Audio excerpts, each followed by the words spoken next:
With the reveal of Call of Duty Black Ops Cold War seemingly coming up on August 10th, I wanted to make a video talking about the top 5 things Black Ops Cold War zombies will need in order to succeed this year.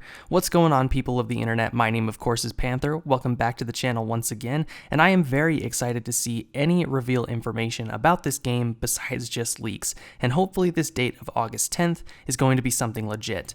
I'm not the biggest fan of Modern Warfare or Warzone for that matter, and I actually haven't touched that game in probably 3 or 4 months. I'm just itching to play zombies and get some new zombies content. We all know that Black Ops 4 Zombies was a bit of a failure, but I see the direction that Treyarch wanted to head in for that game. It's just a shame that it didn't turn out. There were some good things about Black Ops 4, but also some terrible things that we all just want to forget about. With a year break from zombies, this year Treyarch won't have to compete with anybody but themselves, and hopefully this allows them to feel comfortable making some drastic changes to their Black Ops 4 Zombies vision and make Black Ops Cold War the best it can be. Without further ado, let's jump right into the top 5. Number 5. Less reliance on consumables. What I mean by this is things like gobblegums and elixirs. Gobblegums near the end of Black Ops 3 with the release of Chronicles became too overpowered, and Zombies was essentially turning into a pay-to-win experience. While I do like gobblegums, I much rather play with classic gums or no gums at all because the mega gums just feel like cheating. I only use those when I play with friends or trying to speedrun an Easter egg. Black Ops 4 kind of tried to correct this on launch with their elixirs, but eventually it fell, and they threw in overpowered elixirs into that game as well. Another issue that came up with Black Ops 4 due to the consumables is the D-pad was dedicated specifically to elixirs, which took away other features like having tacticals and special equipment like claymores or trip mines. This meant that you could only have one type of lethal, which most people just ran wraithfires. You could no longer have monkeys and semtexes together, you could only choose one. If they could go back to a system like gobblegums or even fate and fortune cards like in IW, that could help bring the classic feel of zombies back, but still provide us with options. Number 4. Attention to the casual audience. Most of the games past Black Ops 3 just didn't have enough content to support the casual audience, which, let's be honest, is the biggest player base. While we all want to believe that there are more people dedicated to playing zombies, realistically there are only a small minority of players who actually complete Easter eggs, go on all the quests, and memorize everything about all the maps. This alienates casual players when every map is complicated and having the player have hundreds of things to account for. We should go to a system to where we have these big complicated maps, but have a casual setting for new or lesser skilled players, where instead of going on a big quest to obtain a specialist weapon, you could just spawn in with it like Black Ops 4. Instead of having to go on an upgrade quest for wonder weapons, you could just pack-a-punch it to get the desired effect. For example, the Kraken in Black Ops 4, instead of going on a quest for each upgrade, you just pack-a-punch it until you get the desired element. I think there should also be plain survival maps like Town, Farm, and Bus Depot from Black Ops 2. Take the bigger maps and shrink them down to smaller survival maps. Even to a hardcore player like myself, those are always fun to play on. Number 3. The original perk system with some modifications. I've already made a video on how to improve the perk system for this new game, but essentially we discussed the idea of reworking the Infinite Warfare perk system. We should have 5 perk slots instead of 4 with the ability to refund perks that we no longer want without needing to down. We have the original perks back like Jug, Double Tap, Speed Cola, etc., but we could also remove the need for certain perks like Speed Cola with the Fast Mag attachments and Double Tap with the Repap abilities.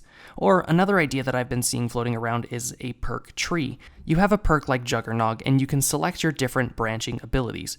For example, if you want to camp, you can add the Stone Cold Stronghold ability from Black Ops 4.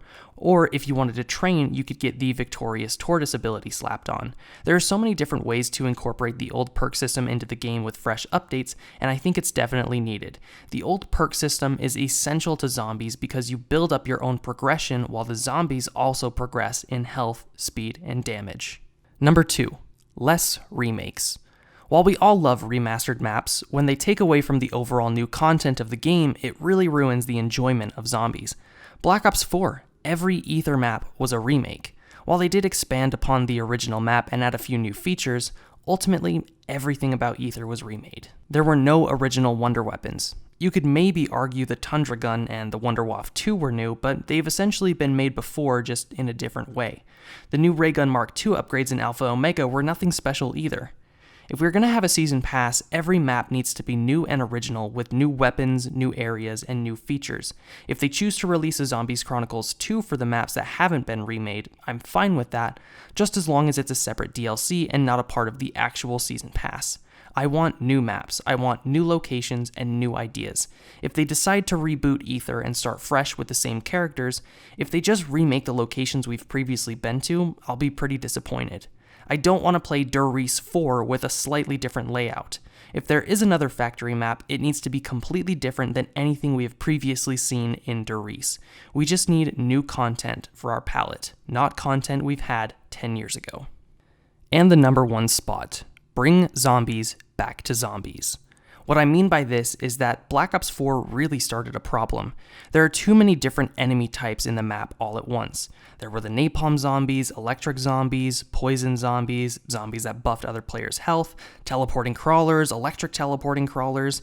I don't want to play a horde mode with thousands of different enemy types. I want to play zombies. The only map I was okay with this was 9, but the vermin enemy type still made me mad. The medium bosses like gladiators, destroyers, and marauders, those were fine as they are essentially just like a Brutus. It got annoying when a Blightfather came, but still not unbearable.